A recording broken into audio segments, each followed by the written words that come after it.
Welcome everyone, and thank you so much for joining us for today's ComArtsci virtual talk. My name is Meredith Jagutis, and I am the Senior Director of Development in MSU's College of Communication Arts and Sciences, a college devoted to storytelling and way we communicate and connect.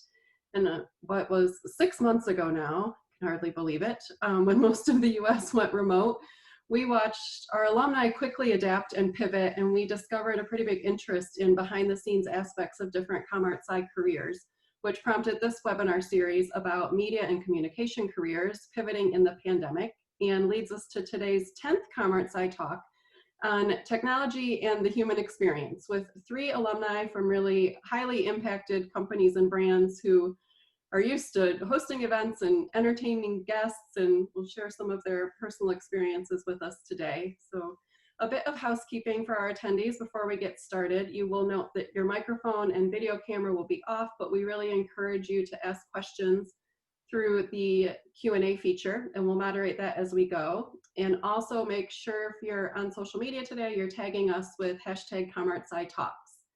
With that, it's my pleasure to introduce our moderator. Dr. Kirsten Thorsen is an associate professor with dual appointments in the Department of Advertising and Public Relations and the School of Journalism. She came to MSU in 2016 and has made quite an impact on the college.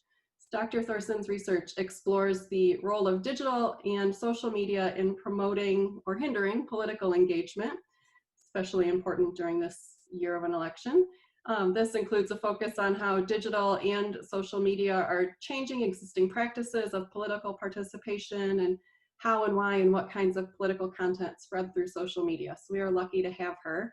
She has also played a vital role in creating and leading the college's new minor in advertising analytics. And as director of that minor, she has also moderated several ComArtsci Data Day events for the past 3 years. So we are thrilled to have her as our expert moderator today. And with that, I will turn it over to Kirsten and take it away. Thank you so much, Meredith. And thank you, all of you, for being here for this conversation today. So I'm going to introduce our panelists here for just a few moments, and then we'll kick off the conversation. So we'll start with Crawford Del Pret. Hello. Who is president of International Data Corporation, IDC, and prior to his current role, he served as IDC's chief operating officer. Through his leadership, IDC has established a leading position as the world's most prominent and trusted technology market intelligence provider. Crawford is a leading authority on the IT industry and has done extensive research on the structure and evolution of that industry. He shares his insights with major news publications around the world and is a distinguished alumni of this university as well. So thank you so much for being here. Thanks for having me. Great to be here. Next, we have Vanessa Shea, who is Vice President of AEG Global Partnerships. And in that role, she's charged with identifying unique opportunities for national brands to access AEG's world-class sports and entertainment properties, like every famous place that you've ever heard of, pretty much, and combining various experiential elements with traditional and non-traditional sponsorship benefits. She has helped top brands develop and implement programs that create really incredible amounts of consumer buzz. AEG's corporate partners are all the mega brands: Coke, Delta, Verizon Wireless, Nike, Toyota, and everything else. AEG is the largest owner of sports team in the world and the #2 concert promoter in the US. So we're really excited to have you here to talk with us about your experiences. Thank you so much, Vanessa. Thank you for having me. I'm excited to be here. And then we have Adam Frachtenberg, who is Director of Sales for FCS. And FCS is a company that's really at the forefront of technology innovation in hospitality. Adam is originally from upstate New York, and of course, like all others, is a graduate of MSU. He started out in professional sports, interning at the NBA and working with the Miami Heat. And then with the advent of the internet in the late 90s, he joined a startup company in the hotel space, and apparently the rest is history. He has had so far an amazing 20-year career in hospitality technology. We're very excited to hear a little bit about what you're working on today. So thank you so much, Adam, for being here as well. Thanks, Kristen, for having me. Okay, so let's kick it off. I think, we've heard there's a lot of interest in going behind the scenes in the places where you work. So I wonder if you could just take a moment to describe your slice of the industry, especially giving us some contrast between pre-COVID, the first few days of the pandemic, and then paint a picture for us of what it's changed and what it's like today. And Vanessa, if we can, I'll kick it off with you. I think it's an awesome question because, in particular for the industry that I work in, which is live event production and ownership of the venues that live events happen in. Of course, pre-COVID, we were a bustling industry. As an example, just to kind of paint a quick picture, in late January, we hosted the Grammy Awards at Staples Center, with a global broadcast, and, everything was, picture perfect. We, later, that month hosted the Lakers and the Clippers going into, being the number 1 and 2 seeded teams in the NBA, with high hopes that we would have Western Conference Final at Staples Center that year with both of our incumbent tenants in the building, which hasn't happened in, I think they said, over 20 years. So everything was just on the up and up for the company. We couldn't have been, I think, at a higher point. Coachella was announced, another property that a lot of people on this Zoom might be familiar with, was also announced. The artists were announced in January. So we were on set to have probably one of the best years on the record for the company in 2020. What we started to see, for those of you familiar with AEG, we are a global company. So we do have properties in China. We have Mercedes-Benz Arena in Shanghai. We have some ownership in Malaysia and some other places in South Korea. And we started to, of course, our partners and employees and colleagues in that part of the world started to communicate to us that there was, trouble looming at that point in early 2020. So of course we kept, a close eye on that. And to be honest, in my particular personal experience, I had partners in Hong Kong that were definitely sending signals to us in Los Angeles that things are getting really rough. So that's when I really started to personally take note of it, is when my customers, my clients, our partners that are based in Asia started to bubble things to a level where I wasn't just hearing it on the news. I was hearing it in person, one-on-one. So of course, long story short, as everybody can imagine, because I think everyone's stories are quite similar, but that second week in March, we were told, in our building in downtown Los Angeles, that it was time for us to start working from home for safety, just like all of us were probably in that second week in March. And from then on, as you mentioned, I think at the beginning of the call, we're now into the 6 months. Our company has successfully pivoted and safely has everyone operating from home. But as a live events company, the core of our business is producing live events that people attend events. Virtual events are great like this, but I'm sure everyone on this call misses being live in front of one-on-one with people. And that's what AEG does. So of course, our CEO has commented publicly, and I think this will kind of cap all my thoughts on it. AEG was one of the first companies to close and will be one of the last ones to reopen. So in short, the live events industry that encompasses AEG has been greatly affected. And to be quite honest, as you can imagine, we can't pivoting into all our events into a virtual format isn't possible. Mm-hmm. So we are just anxiously awaiting the time when we can invite fans back to our venues and our events and resume our operations. And so we are patient and we want to do it, I think, the right way and the safe way. And we're waiting for our governmental entities in the various states and countries we operate to tell us when that time is. So that's where we're at right now. Oh, it's so heartbreaking to think about these huge spaces waiting for people to come back. Thank you for that. Adam, is that a similar experience working with the hospitality industry, or does that feel different to your origin story of the pandemic?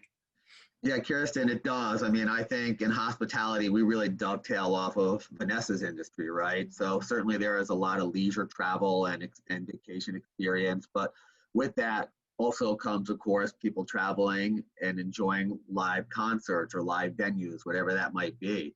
And so I think, like Vanessa said, hospitality also one of the first and worst, hit industries, and probably will be one of the last to, fully recover as well.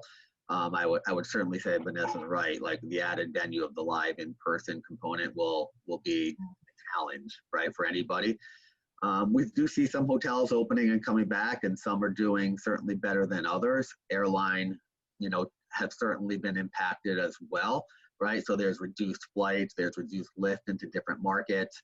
And you get wild reports with everything from, hey, the airline was actually empty, which I guess if you had to travel, you'd prefer, to the airline was completely full, right? And I think this has to do with just a lot of the unknowns that's going on in this industry, We came off a year in 2019 where we had record travel, right? Hotels had huge occupancies. With high occupancies come high average daily rates. It was a super healthy industry, and they were projecting even a better record year for the following year as well. And obviously, come for most February or March, that's when certainly the impact was felt, and felt immediately. I had a little different experience. My corporate office actually sits in Singapore and Malaysia. So I was sort of getting some of the stories that Vanessa had heard, a little bit earlier, impacted directly from that. And once that happened, there was certainly the understanding of this was impacting there, but we didn't necessarily quite know how it started to happen here. As a remote employee for the better part of 15 years now, I didn't have to necessarily transition from an office to a home office. But many people have, and many people in the industry that I've spoken to have. And I think there is a concern to the bigger picture of what does that mean for a recovery, right? How many people are going to go back to work? We know a lot of people, unfortunately, that have been impacted by job loss, job cuts. And if you lose your job, obviously our industry is very, very shaky now. Unfortunately, there's not a lot of places for people to go to. So it is a difficult and challenging time, I think, for most, if not all. Thank you. And what about your experience and sort of as this started out, Crawford? How was it from your perspective? Yeah, so it's been a fascinating journey. So for those of you that IDC in the tech industry is we're a pretty large B2B operation. So we're about 2,200 employees operating. We have about 52 offices around the globe. So we're set up in many, many different countries all around the world. So at any given time, of that, we have about 1,100 analysts that are on an airplane somewhere traveling to a customer. We put on, in the old world, in the physical events world, we would put on between 1 and 200 physical events every year. And those ranged in size from very, very small intimate dinners to 1,500 person venues. Actually, Vanessa, I've been to Mercedes-Benz Center in Shanghai. We saw this start to unravel, I was having regular reviews with our Asia Pacific team, our Singapore team, our Beijing team, and I think that sort of the moment that galvanized it for me came in January. I was actually giving a talk at Pebble Beach at the AT&T Pro-Am, and I looked at my phone and I got a photo from my managing director in Singapore. Maybe you've seen these photos now, but she took it live in the airport of people wearing water bottles on their heads, which is like the industrial water bottles. So they cut the bottom off, they put it on their head upside down, and they were breathing out the top. And I thought, and this was on the boarding line for an airplane, and I thought to myself, this is bad. I mean, if you're that desperate and you're putting a water bottle on your head walking through Hong Kong airport, this is bad. And so we immediately, took action, started a plan, and it was, like everyone else, over a weekend that, I'm sitting in this room, sending out a note to our 2,000 employees, basically sending them home on a Sunday night, and saying, don't come back. And I think for me, the hardest part of the story has been, look, we'll talk in a moment about how we've pivoted our events business, we've transitioned our business pretty dramatically, but I think it's that idea of how do you understand there is no playbook for a global pandemic, and understanding the gravity of, I live here outside of Boston, and we're very familiar with sending people home for a day because of a snowstorm, but to sort of strike the right tone to the employees to say, it's a global pandemic. We need you to go home, and I can't sort of tell you what the other side of this is going to look like as we sit here in March. That is a very, very different place to be. And I know I've changed dramatically in terms of my leadership style, in terms of how I communicate to the employees, in terms of just all the aspects that go into having those kinds of conversations with people, because it's a whole new world. And it's been amazing. We sent everyone home. The following Monday, the sun came up, people connected, we started working, and it's been amazing. I mean, we're productive. We are I can give a lot of examples of how we're more productive than we were pre-COVID. And it's been incredibly inspiring, and I'm extremely grateful to have the opportunity to lead this team. But the story going into it was a bit bewildering, and definitely, this is the stuff you see in science fiction movies, right? I mean, you don't expect to be living through a global pandemic. Oh yeah, thank you. And sort of the visual shocks of those first couple of months were incredible, now that you mentioned that. And so when we talk about where we sort of are now, we hear this term, the new normal. I'm not sure I believe in the word normal anymore. But Adam, can I start by asking you, what is your sort of normal everyday look like? Is it very, very different than before? You're at home, you were at home before. What about the texture of your daily life feels different? So for me, I think, my day-to-day is not dissimilar than what it was, with the huge exception that maybe Crawford touched on, is that, I was a road warrior, so going out and having FaceTime with clients and prospects was a huge part of what I did. Seeing as my company is in Asia Pac and I'm sitting here, for better or worse for them, I'm the face of the company. I wish I had a little better face, but okay, that's what it is. And, but, going to conferences, right, going to trade shows was a huge part of what we did. As a matter of fact, this morning I was on a virtual conference with some folks in Mexico for the first time. So that's kind of, when you talk about the new normal, I think what it is for a little while. And as we kind of look ahead and forecast a little bit, there's a real concern when you talk about the future of what that travel and what that conference business may look like. It very well might be different than what it is today. There's a feeling and an understanding even that for properties in like Las Vegas, right, and other huge venues, that for conferences, they're going to find that some venues like Zoom and others like this will suffice for some of what they need, right? And the thought is that there might be a 25% or so permanent dent in terms of that group business, in terms of that conference business. Certainly others will come back over time and will return, but there's a real thought that that won't. And what does that mean, right? If you have, 200,000 square feet of meeting space and you're the Caesars in Las Vegas, well, if you're losing 25% of that business, how do you fill it? Not so easy, right? Hotels are still being built. Business is still being cultivated, but hotels are now pivoting with some understanding of that. And the thought also is, what does it mean to us as the traveler? What does it mean? Because, well, while I work in the industry, we're all consumers of travel. I mean, I love this industry because I always say it's the one thing that you buy that actually makes you richer, right? So there is pent-up demand. There's pent-up demand out there that people want to get back to normal, whatever that normal is. They want to go on vacations. They want to hit the road.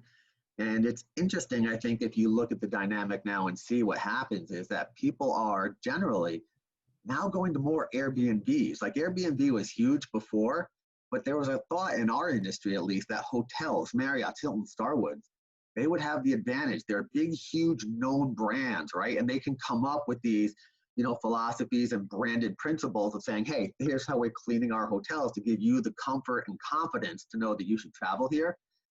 But it hasn't necessarily quite worked out that way. As it turns out, the American psyche is, at least, hey, I would much rather go to a home. I can spend an hour cleaning it myself, and I can stay there for as long or as short as I need to. And that's really what happens. And coincidentally for Airbnb, they're going public like really shortly as well. So it'd be interesting to see how this impacts them and their future decisions. That's interesting. And Vanessa, sort of following up on that, how is your new normal different? And it sounds like you also were on the move more. You were out and about more. How does that feel for you? Well, I think we certainly for me, myself, and then, my colleagues, and AEG has, 25,000 employees around the world, both part-time and full-time employees. We are all based around the world at our venues, right? So for example, myself, I'm based here in Los Angeles at AEG's world headquarters, and my office is basically at Staples Center, for lack of it's about 20 feet away.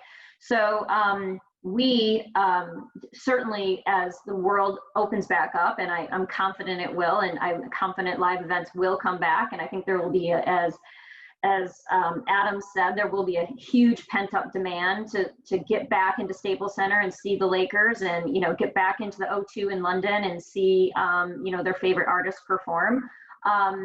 We will need, as a company, to be near those venues to operate those events, right? So a lot of what I'm hearing from my clients and people that are not in the live event industry is that, working from home is actually very efficient. And I think we're going to move to a policy where we're going to allow people to work from home even after the pandemic.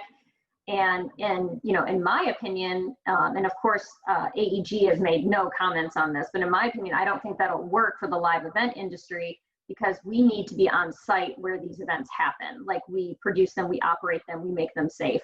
So the new normal, to answer your question, is yes, we are working from home, but I do believe in the live events industry, we will go back to not working from home. I don't think that will work for our industry long term. So we're very excited to get back together as a group. My colleagues and I kind of crave to be at the venues. We're craving to, be back to the old way as soon as possible. So I think for our industry, the new normal will not stick. And I know it will for a lot of others. That's interesting. So you may have less of the sort of long-term, everybody's at home than others. And I want to talk now, actually, and Crawford, if I could start with you on this, sort of, we're into the pandemic, right? Where whatever our normal is, we're sort of living through it. For the industries that you think about, that you work on, where are they? Where are we now? And do you see companies looking 2, 3, 4 months in the future, or is this still space dominated by uncertainties? Yeah, so we at IDC kind of think about this as, we're going to go through multiple stages here. And I think that what we're looking at as an industry is that we kind of went into this COVID crisis mode back in the March, April, May in the Western world. And by the way, just put it out there, in China, this is a whole different ballgame, right? I mean, China, our offices are open in China. People are back at work. Singapore, not so much, but it's definitely kind of moving through. We're kind of in a crisis mode right now, and that goes into a phase of kind of an economic slowdown that we then get into a recession, which is unfortunately where we are now. And we're going to kind of be in this for a while. We think that there's a lot of psychology that goes into this, and I think a lot of people last summer, it was fine to say we're going to be out of the office and this is all going to be better by January. Well, here we are. We can kind of see January coming up on the horizon, and I don't think things are going to be a lot different in January than they are today in North America. So we'll probably see that we're going to be in this mode of recession and then moving into kind of an investment toward a return to growth, probably not until we get into mid 2021. And then in mid 2021, I think that's when you'll start to see tangibly things start to change. And we'll see some of the large, and again, large is a relative term here, but some of the events in our industry start to come back online in that time frame. One of our largest industry events, not that we put on, but our industry puts on, the Mobile World Congress, which is in Barcelona. That'll actually, was just announced this morning, is planning to be held in June, I think July of 2021. So we'll start to see this kind of emergence toward a new normal, which, I don't think we're going to really have anything that feels like a new normal until we get into the fourth quarter of 2021. And that's kind of our best information right now. And of course, that's going to pivot on whether we have an effective antiviral, whether we have a vaccine. And by the way, depending on what you read, an effective vaccine is 50+% effective. So, you're going to have a whole different set of people that, am I comfortable taking it, and does it work, and all those kinds of things. So I think that that's kind of what we're looking at from a time frame. And so that's, I think, how we're going to see us start to move back to that normal. Now, in the technology business, things are a lot different, because we're seeing that 2020 is kind of the year of warp speed. It's the year of acceleration. It's the year that everybody has flocked to the cloud. They flocked to analytics. They flocked to figuring out ways they can transform if they were kind of talking about digital transformation, now they're spending like crazy to transform their business in a new way. And so, we've seen, a lot of our largest customers, these are the providers of technology. So these would be companies like Oracle, companies like Salesforce.com. These guys have seen massive increases in their business, and it's a transformational time. And we as consumers can see it, right? You can see, well, everyone's using Zoom. Well, guess what? There's just a massive amount of compute infrastructure behind all these as a service products that we have to stand up. So we're seeing a huge increase in the demand for technology in certain segments, and then in other segments, in terms of total IT spending, we've seen companies take a pause. We've seen different vertical markets definitely slow down. Specifically, I'm talking about things like restaurants, hospitality, those kinds of segments. So I would say that that's the time frame that we're looking at.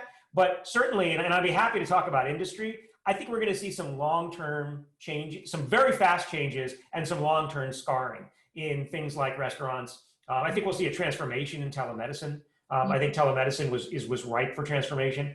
Education, I'm not so sure. I think education is dying for a vaccine, and as soon as we have it, we'll be in classrooms. If I could just emphasize that with you, Crawford. So for all of you, all 51 of us that are on the Zoom, I'm sure at least 10 of us have an 8-year-old in the room with them right now asking for help on their homework. Yeah. Mine is sitting at my feet right now asking me to help her with her homework, right, during the Zoom. And I would just add that until our kids are in full-time school, and what I mean by that is Monday through Friday, 8 to 2:30, not a hybrid mode, the country is not going to come back to its feet until our kids are back in school full-time. So, so that, I think that is something we all need to consider for the future. Yeah. And I think it's such a great point that, as you both point out, on the one hand, sort of on the large industry scale, there's some industries that are having these huge boom and benefit and transformation, some that are really having to take a pause or step back. And the same thing on an individual level. Some people are at home wrestling with these competing demands on their time while trying to do their work. And, Adam, in your industry, in hospitality, on the one hand, of course, we see that as of course impacted, but in your particular space in technology, are you still seeing some of this flood of transformation around the use of technology? So it's interesting because we all sort of think and assume, because we all probably under normal circumstances do travel, whether it's for business or for personal reasons, and we stay in hotels, and most of us will jump on an airplane as needed. Strangely, though, the hospitality industry is really lagging in terms of technology. If anybody has ever jumped on a Southwest flight and realized they don't even give you a seat number, right? You just sort of have to actually go in line and wait in this area. So the industry as a whole is not necessarily at the forefront of adoption of this. And so when we talk about, and Crawford mentioned, software as a service, it's been available and been in the industry. And I sort of love being in this space because I love educating people on it, because it is time for other different verticals to now jump into this. And I think it's a tough time for hotels. Listen, they don't have occupancy. They don't have people coming the way they did. And if they do, they're certainly not paying the rates that they were before, right? And then, like any business, if you're talking about a 2 or 3 or 4 month sort of downturn, which it's been, and if you sort of, depending on the market, believe that there's a bit of an upturn, well, that's great. But most hotels were not able to pay their bills for at least a quarter, if not more, right? So just because business might be ticking up a little does not necessarily mean they have caught up to the bills that they've had accrued over the last 3, maybe 6 months at this point. So they're going to continue to play catch up. And while there are little niches within hospitality that are starting to pick up, I know, Crawford mentioned Oracle, like our company certainly works with Oracle, but the whole term that people, of course, now are talking to about everything is contactless, right? So whether it's your curbside pickup or your drive-through or whatever it might be, well, now contactless is sort of coming into the hotel verbiage as well. And so they want to get their apps. And I know there's a niche that has the ability to go and download an app so you can unlock a door, right? And so you don't even necessarily have to check in at the front desk anymore.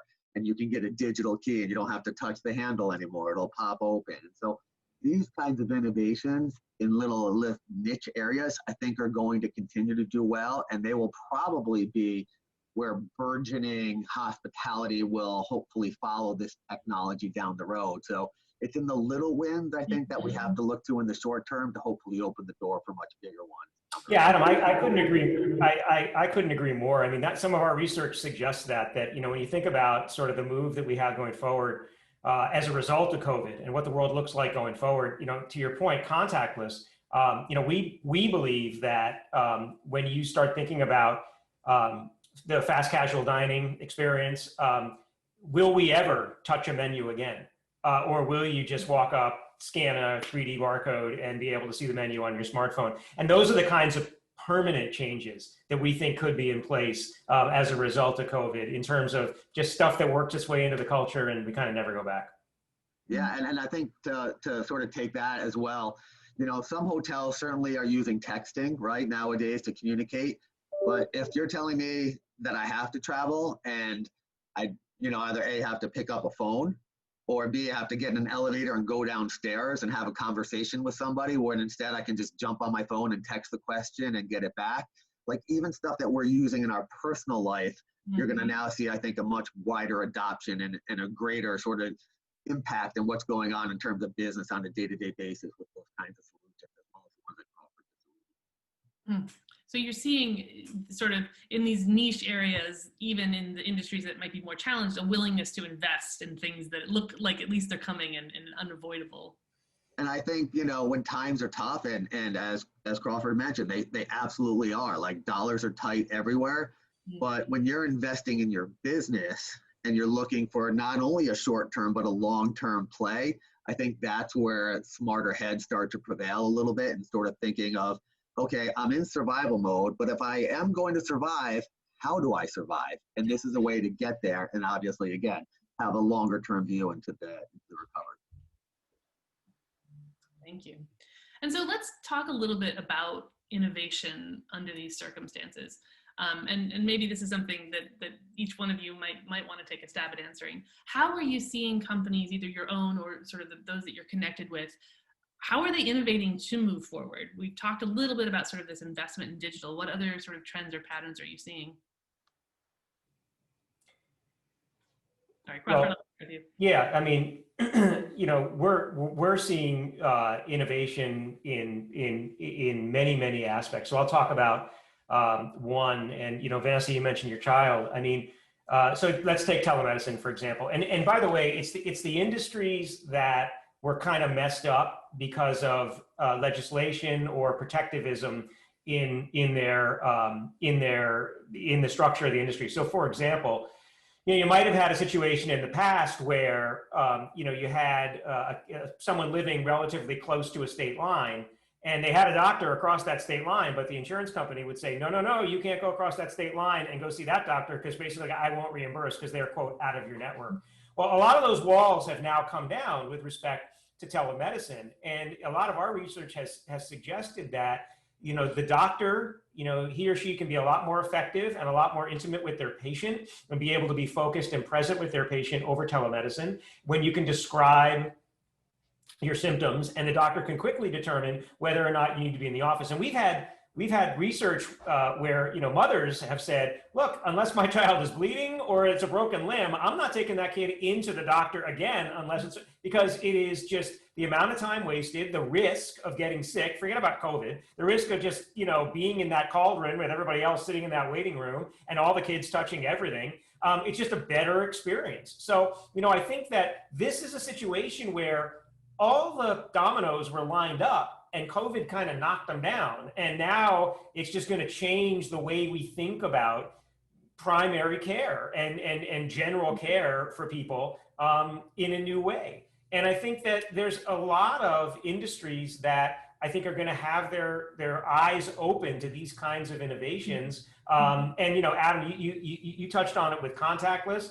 I think we're probably moments away from the first sort of set of takeaway only restaurants that start going, because let's face it, what's going to happen in the restaurant? And by the way, restaurants were a impossible business model before COVID, right? And now, you got this, they're basically just limping along now. And so now we're going to get into the cold weather and we're probably going to see another set of failures. And then those same people will get credit again and they'll start up takeaway only restaurants and new kinds of innovations. So I think the amount of innovation you're going to see in the sort of mid-market for preparing meals and having it be a much better experience for curbside pickup and takeaway, it's going to be it's going to be really significant. Grocery as well. You're going to see, Whole Foods was kind of at the front of it, but you're going to see grocery really transform its business and be much more set up for people that want to touch fewer things and get in and get out more efficiently. Those are just some of the areas that we're looking at. Yeah, that's fascinating. So the pandemic provided sort of a push in this direction in a lot of different industries. That's great. And Vanessa, in your sort of personal experience, what do you think the role of innovation is playing? Or is that something you connect with? Well, innovation and bringing live, fans, people in person back to venues, and everyone on this call can imagine, is going to be transformed completely. From contactless payment, as an example, that we've talked about and touched on this call, to body, temperature check scanners as you come through doors. I mean, a venue like Staples Center, has 18 to 19,000 people on a given night at a game or an event. So we don't have the opportunity like they do at airports to everyone stand and let's take a temperature check. So there's got to be some kind of innovation built, and I'm sure it's being built as we speak, or it exists already with somehow, as you go through a venue now with mags to check for metals, one can imagine that temperature is going to become a new pass-through right to get into venues. So that could be something that we see in the future. And of course, just like Adam mentioned with hotels stepping up their game for cleanliness and making sure rooms, doubling their housekeeping staff when necessary, venues like a Staples Center or any venue in the world is going to have to, I would assume, double and quadruple their cleaning staff to make sure anything that is touched is wiped down. The other thing that I saw personally, and I'm sure many of you may have seen it yourselves already, but I thought it was really cool, is this film that goes onto commercial doors, that when you push open, a large metal door with the, metal bar in the middle, it has a film on it, and every time you touch it, it automatically disinfects. And it's like a sticker almost. And I think we're going to see a lot of that going into different venues as that technology advances.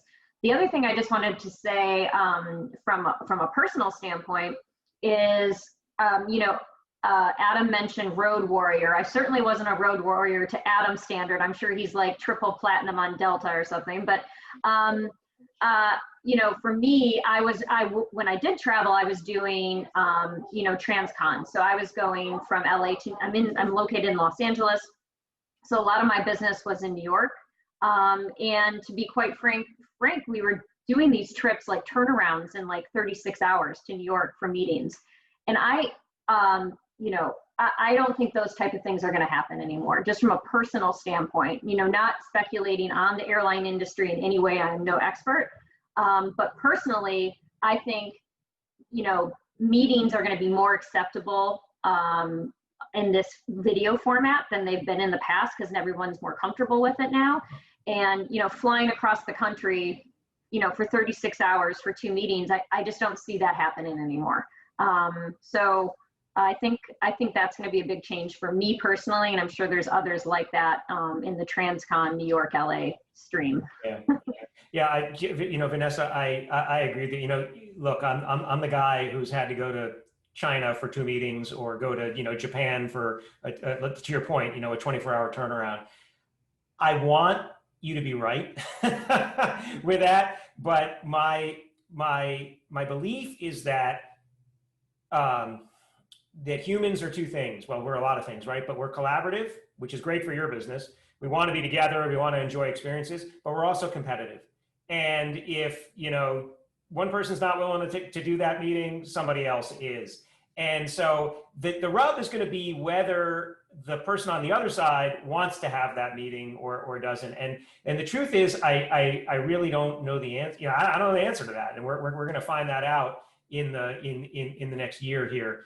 But I will make one point on the last thing you said, which is this is so easy. And it is easy. And in my mind, this is the easy part. This is the part where we're all sitting in front of a screen, whether we're in an office that's safe or whether we're home. It's easier to get meetings. This morning it was in Prague. This afternoon, tonight at 9 o'clock, I'll be in Singapore, and I'll never leave my house here in Wellesley, Massachusetts.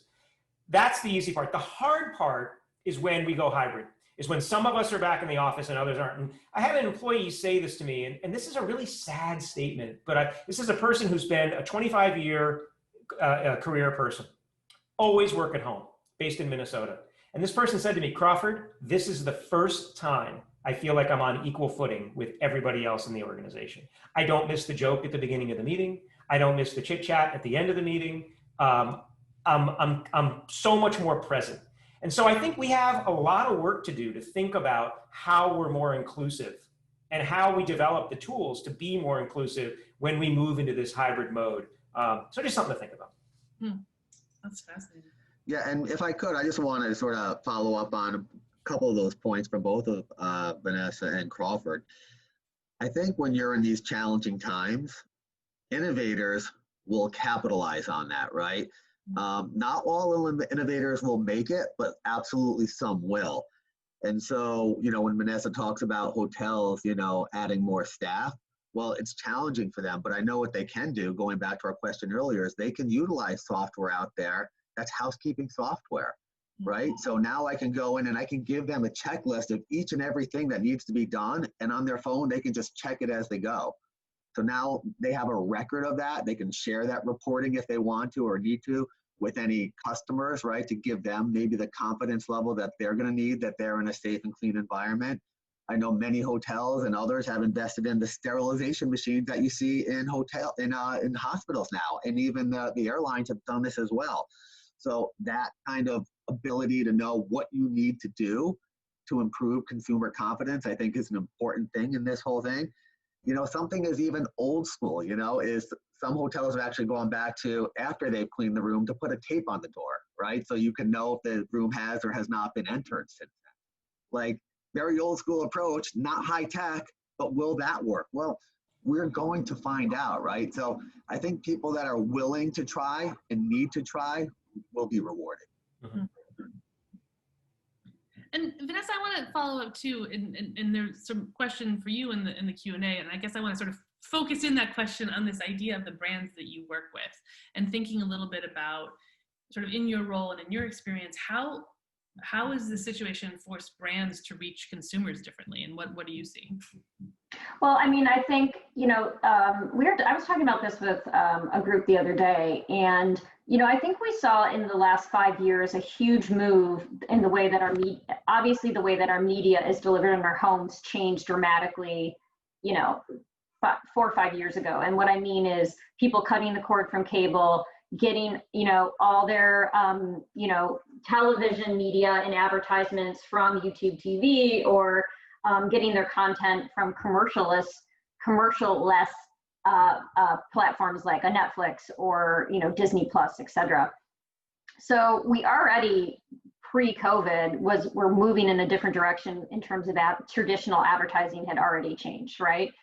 So I think what COVID has done with keeping people, kind of in their homes, for lack of a better word, is really force brands to try to find unique ways to reach these consumers, not through out-of-home media like billboards, LED, airport advertising, mall advertising, all these types of formats of traditional advertising that hadn't caught up with television, the transformation of television change, now have to find a new way to, whether it's during the pandemic, as the pandemic continues, as people are still not kind of on the road and out and about as much as they were, or just preparing for, you know, what I've heard from brands say is, it's COVID today, but what's the next thing that we're going to deal with as planet Earth is going to deal with, right? And how do we be prepared for the next thing? You know, we're writing, you know, contracts with brands where, you know, that force majeure clause has changed greatly since COVID, right? Because it used to be like, oh, this is a clause and the lawyers make that no one ever deals with. Well, guess what? We're dealing with it every day right now. My point is, I think, is that brands are not only shifting for COVID in the way they're reaching consumers, and I think that depends on what your commodity is, like whether you're Frito-Lay or your Delta is going to be a very different way you reach your consumers, right? But my point is, and I think you know, my colleagues on the call will share, is that brands are not just, you know, changing for COVID, they're changing forever, you know, because they want to be ready for whatever is next that we have to deal with, that humanity has to deal with next. Yeah, I couldn't agree more. I see that, again, you know, we have a lot of the, you know, Fortune 100 brands as customers as well.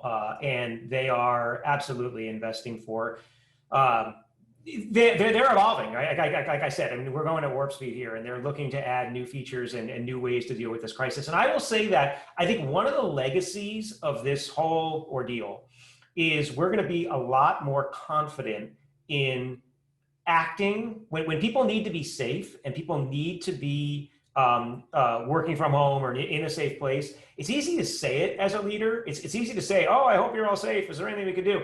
I think now we know, go home, be safe, get yourself to a safe place. I know you can be productive. And that's something that, you know, it's easy to say, but did you really know it before? now we do. And I think that's going to be a legacy for all brands going forward when they think about how they deal with their teams and their workforces in a crisis. Yeah, I would say to that, Crawford, is like, and you mentioned some of this earlier, you know, as people sooner or later eventually go back to work, some won't, to your point, and some will. But the other, you know, thing, what is that going to mean to what the workplace now looks like, right? So if you even have a 10 or 15 or 20% reduction, well, what does that mean to commercial real estate in some of these big downtown business centers, right? Or does it not mean anything? Maybe it just means it's the same amount of space, but now we're going to have more space between people. So there's a lot to kind of figure out and what that workplace might look like. Yeah. And when you talk about advertising in today's day and age, I think you have to, you know, and Vanessa brought this up in terms of the social media component, but you got to lean into the machine learning and AI components of that too, right? So again, when you talk about investing in technology, these things are really, you know, not in the future. They're in the first inning for many, but we're definitely playing ball. It's not something that's going to be down the road. Those things are now being integrated into an advertising campaign, into a learning campaign, and ultimately, you need to know who your customers are to advertise to that, right? So having that kind of baseline and ability to kind of peer into that information is what will make all of this really more effective for those companies. You know, I think the one campaign that I would just, because I'm sure there's lots of folks on here that are dedicated to advertising, that I really respected as a mom, but also respected as a professional in the industry, was the Walmart Back to School campaign.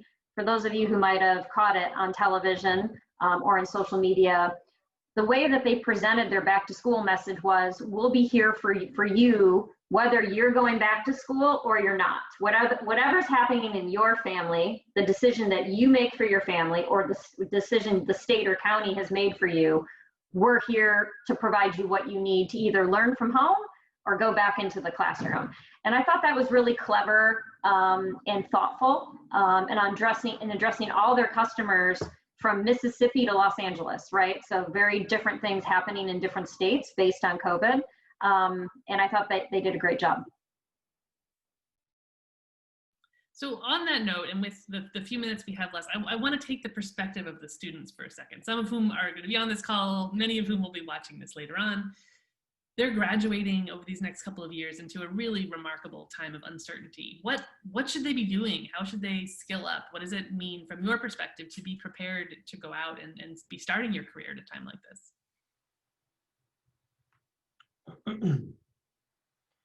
Yeah, go ahead, Crawford. So look, from the hiring, and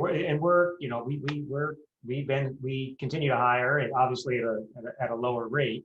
The traits are no different, right? I mean, look, you got to be relevant, you got to be passionate, you got to really be, focused on the core skills that you're going to have, and that's why I think that what you guys are doing and the important work you guys are doing in terms of just the core skills around communication skills, writing, being able to present, being able to organize your thoughts, those are all going to still be super important. And I think that that passion to be relevant, to network, it's Vanessa touched on it with social.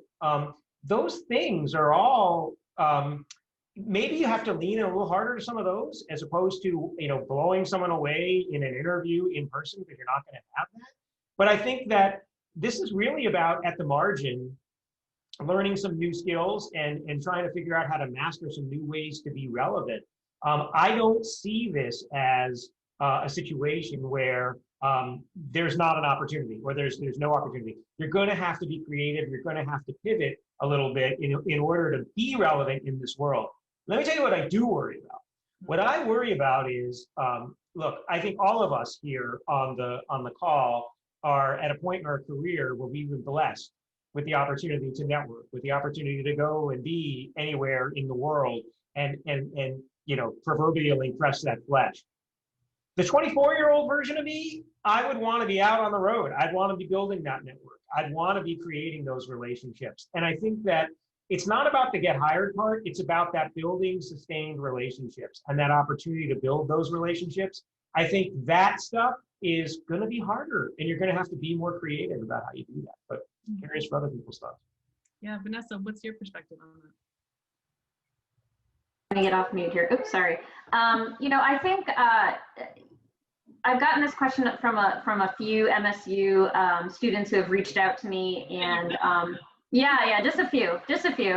And this is what I've told, and this may not be like the fancy technical answer, but I think it's the real answer, and that is be patient. This time will pass. We will get through this. And when it does, I believe there's been a lot of movement in major companies, unfortunately, because of layoffs and furloughs and different things that companies have had to do to make ends meet during the pandemic. And when our country recovers, I think people are going to be very excited to bring their workforce back.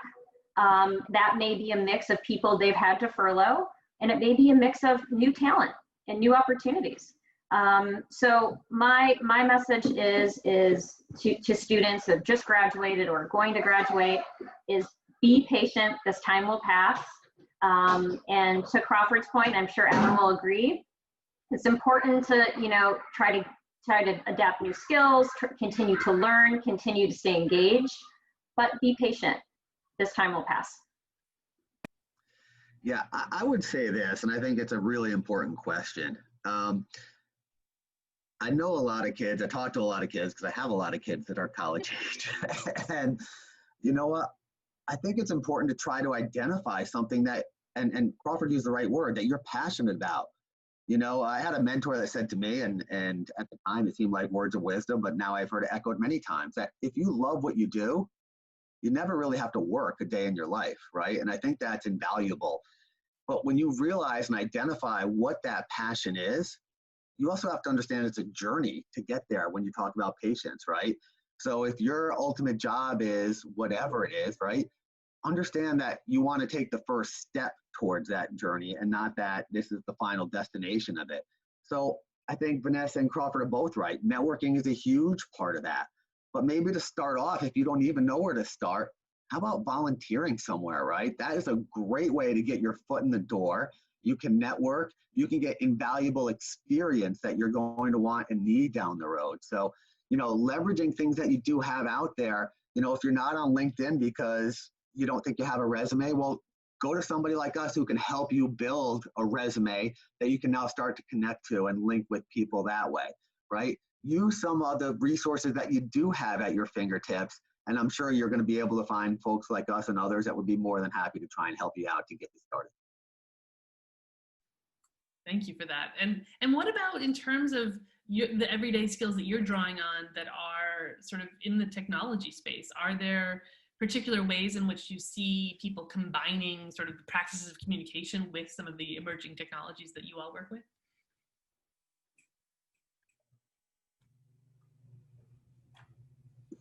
Good, Adam.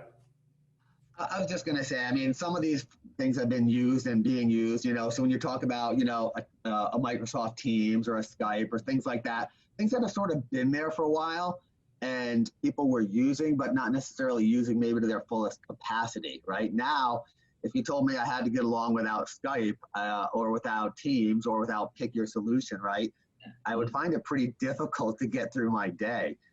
Especially when you guys are all talking about being global companies, right? And having customers abroad and in different time zones and different places. So I think, again, some of these solutions have been there, but now that we're needing to use them, I think we're seeing a lot more people jumping in and learning or maybe taking advantage and seeing what else those solutions have to offer. That's Yeah, I great. mean, for us, it's a, obviously the collaboration tools that Adam's talking about are key, and we're leaning on those, massively. But, I think that, we didn't, for us, about a significant percent of our business are these B2B events that we put on. And this is a business that, was down very, very significantly in the month of March. And I am just, what's been fascinating for me to see is how the virtual events business, we've pivoted our virtual events to the point where in the month of July, we're actually able to grow our virtual events revenues year over year. Because the reason people hire us for events, the reason a customer comes to our event, or if someone sponsors one of our events, is because they want a sponsorship, they want to get their name out there, and they want to generate leads for buyers. And we have been able to do that in the 52 countries we operate in all around the world using virtual event platforms. So what's been so inspiring has been how these tools have been created, stood up, and enhanced in 6 months.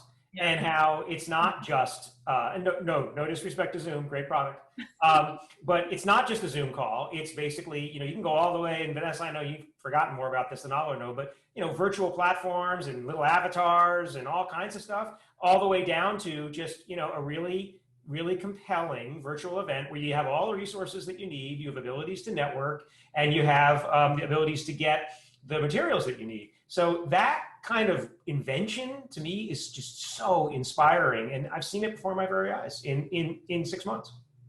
Thank you so much for that. And we're at the end of our time, and I did want to hand it back to Meredith and also say thank you so much to all of you. I'm pretty sure Adam just agreed to look at everybody's resume, so comfortable reaching out. Thanks again so much to all of you. Thanks, guys. Thanks, Kirsten. I heard him promise that as well, so we'll make sure all of our students are aware. Thanks again to everyone. So thanks so much to Kirsten for being a fantastic moderator, to our wonderful Spartan panel, and to our audience for tuning in. We really appreciate you joining us today and look forward to providing you with future ComArtSci talks. To that end, our next talk will be on October 6th, and this will focus on the pivot made by nonprofit organizations. So different twist. So watch your inbox for a follow-up email and a survey and that next invitation. Thanks again for coming, and go green. Go white. Go white. Bye-bye. Bye, guys. Thanks. Thank you.